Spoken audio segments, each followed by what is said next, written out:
اوس زموږ پولیسو زموږ اردو زموږ استخباراتو الله دې خیر ورکړي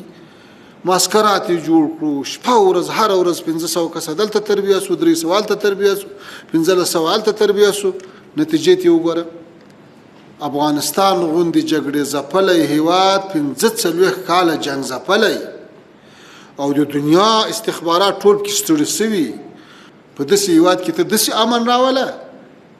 چې په ټول هیواد کې په ټولو ولایتو ټولو ولسوالیو او په زرهاو کلو کې د یوه امنیتي پېښه هم نه رامنځته کېږي په ټول اختر کې دا څومره غټه خبره ده ګوره دا په هوا نه ده راغلی دا په خبرو نه ده راغلی دا خلکو او خواري کړې ده هم زده کړه حاصله کړې ده او مشکل حاله تکلیف کوي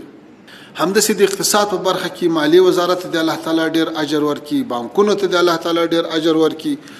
چې ګوري هغه ړنګ بنګ اقتصاد هغه ټول دنیا چې لاسونه ټکول چې دا په میاشتو په 2 په 3 کې سقوط کوي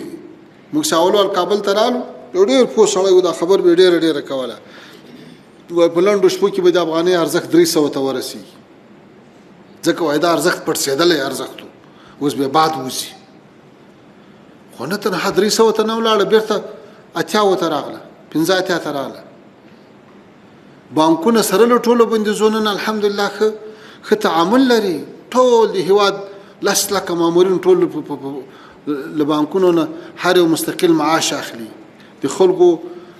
مالونه کې محفوظ شو بیرته مراجعه ورته زیاته شو بیرته داخلي کې زیاته شو اوس ګوره دا یو د موږ تاسو لپاره سرلوړي ده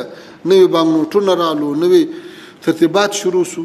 همداسې په بله برخه کې که دغسې په نورو برخو کې پرمختګ ولرو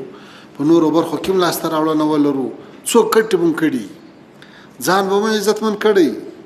وطن به مو په پښو درولی او هغه در بدر اسلام ته تګي مسلمانان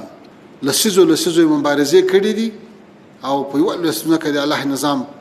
نه د نافذ کړي دی هغوی تنده به ماته سي د اسلامي نظام کامیاب وسو دغه د مسلمانان عدل کولای شي خدمات عرضه کولای شي